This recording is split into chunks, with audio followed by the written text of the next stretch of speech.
ঘরেই water boarding therapy, যেটা এটা ইউএস গভর্নমেন্টের বের করা একটা থেরাপি, এটা আল কায়দার উপরে এরা ইউজ করতো এক সময়।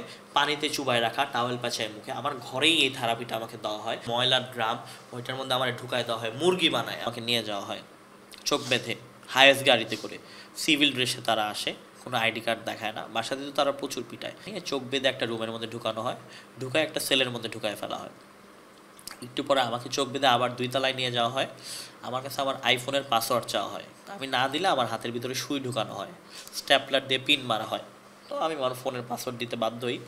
আমার ফোন থেকে তারা আমার ব্যক্তিগত যে ছবিগুলো, যেগুলোর কারণে তারা পর্নোগ্রাফির মামলা করছে, সেই ছবিগুলো তারা বের করে নেয়।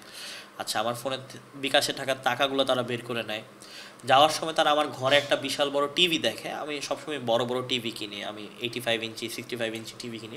তারা যাওয়ার সময় আমার ঘরের থেকে প্রচুর পরিমাণে পারফিউম, নগদ টাকা এবং টিভি, মানে মূল্যবান বস্তু লুট করে নিয়ে যায়। তারা আবার সেগুলো তখন ভাগাভাগি করতেছে। এরকম 3-4 ঘন্টা সময় কাটার পরে আমাকে আবার 2 তলা থেকে নিচে নামানো হয়, নামায় মুখ বাঁধা হয়, মাটিতে শোয়ানো হয়। 2জন আমার উপরে উঠে, একজন আমার পায়ের উপরে, একজন আমার হাতের উপরে। মেজর নাভিদ কায়সারকে আমরা আমার বিভিন্ন ধরনের আন্তর্জাতিক অঙ্গনে যাদের সাথে পরিচয়, তাদেরকে আমি একটা ছোট্ট ছবি পাই সিসি ক্যামেরা ফুটেজের, যে সেটাতে নাভিদ কায়সার ছিল মুখ ঢাকা অবস্থায় প্রায়। সেই ফুটেজ পর্যালোচনা করে আমরা বের করতে পারি যে এই লোকটাই যে নাভিদ কায়সার ছিল, মেজর নাভিদ কায়সার। সে এর আগেও আর কি অনেক সরকারি অনেক টর্চার সেলের তত্ত্বাবধানে ছিল। আর হ্যান্ডকাফ দিয়ে বেঁধে নেয়, হ্যান্ডকাফ দিয়ে আমাকে উপরে সিলিংয়ে ঝুলায় ফেলা হয়, ঝুলায় আর কি বেদম পিটনি যারে বল। তারপর আমাকে উলঙ্গ করা হয়, সব কাপড় চোপড় খুলে ফেলা হয়। খুলে ফেলার পর আমাকে ইলেকট্রিক শক দেওয়া হয়। যখনই আমার মুখ দিয়ে দাঁতগুলো বেশি কাঁপে বা কিছু জিহ্বা দিয়ে থুতু বের হইতে থাকে বা আমি কাঁপতে থাকি বেশি, তখন আমার ইলেকট্রিক শক তারা বন্ধ করে দেয়। তারা আমাকে শুধু পানি খাইতে দেয় না, তারা আমাকে চামচ দিয়ে পানি খাওয়ায়। আমি জিজ্ঞেস করি যে চামচ দিয়ে কেন পানি দিতেছেন, একটু বেশি পানি দেন। বলে যে আপনারা যদি, আমি এখন বেশি পানি দিই, আপনার পানি ভিতর দিয়ে ঢুকে ভিতরে দম বন্ধে আপনি মারা যেতে পারেন। তারা আবার খুব ভালোভাবে জানে যে মানুষকে টর্চারের সময় কিভাবে টর্চার করতে হয় যেন সে পুরোপুরিভাবে মারা না যায়। আর খুব মানে এনজয় করে, মানে পার্টি করতে করতে তারা মানুষকে টর্চার করে, মানে তাদের কাছে এটা কোনো বিষয়ই না। মানে উনি ওইদিকে গেম খেলতেছে, আর আমি তো নিজেও গেমিং করি, আমার গেম খেলার অভ্যাস আছে, আমি দেখতেছি উনি কোন গেমটা খেলতেছে সেটাও আমি চিন্তা করতেছি। তো আমি ঝুলতেছি, তো আমি দেখতেছি আমাকে 2জন পিটাইতেছে, উনি গেম খেলতেছে, উনি পিজা খাইতেছে। সেন্সলেস হয়ে গেছি, তো যখনই সেন্স আছে তখনই দেখলাম যে আমার পিটানো হচ্ছে। লাস্টে যেটা করা হয়, একটা ড্রাম আছে না, ময়লার ড্রাম, ওইটার মধ্যে আমার ঢুকায় দেওয়া হয়, মুরগি বানায়, আপনি তো বুঝেন কীরকম হয় আর কি, মুরগি বানায় এটার মধ্যে ঢুকায় দেওয়া হয়।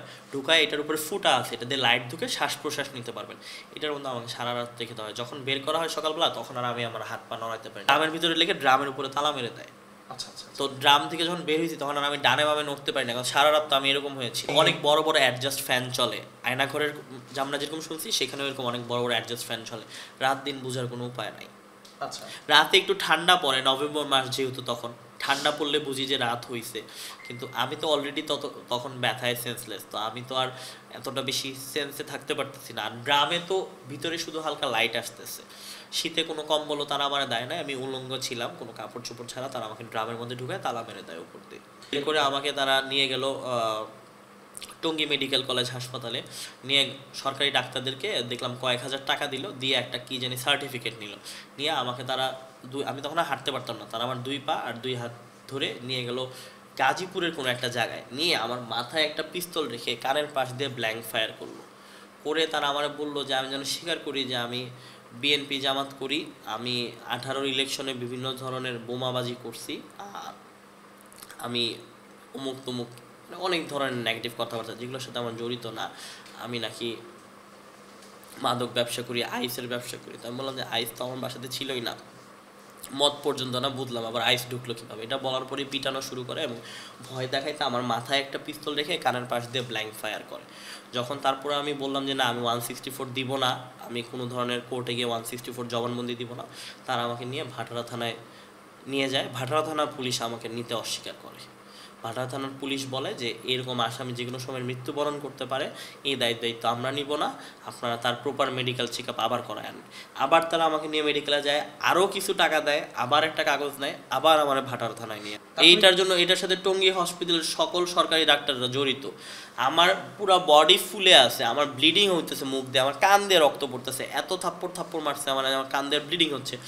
আমারে তারা মানে নর্মাল কি জানি একটা সার্টিফিকেট দিতেছে, এবং তারা মামলাতে লিখতেছে যে আসামি দৌড়ে পালিয়ে যাওয়ার সময় গুরুতর জখমপ্রাপ্ত হইলে তাকে নিয়ে আমরা চিকিৎসা করাই। আবার থানায় আসলো। তারপরে ওসির সাথে উচ্চ পর্যায়ে তাদের অনেক সিনিয়র অফিসাররা কথাবার্তা বললো, আমি যেটা বুঝলাম। তারপরে হলো গিয়ে থানাতে আমার হ্যান্ড ওভার করলো। কোর্টে আমাকে ম্যাজিস্ট্রেটের সামনেও তারা পেশ করে নাই, তারা জানতো যে আমার এই অবস্থা দেখলে আমি ম্যাজিস্ট্রেটকে বলবো, বিচার দিব। তারা কোনোভাবে এটা ম্যানেজ করে এবং আমাকে গারদ থেকে সরাসরি জেলখানায় পাঠানো হয়।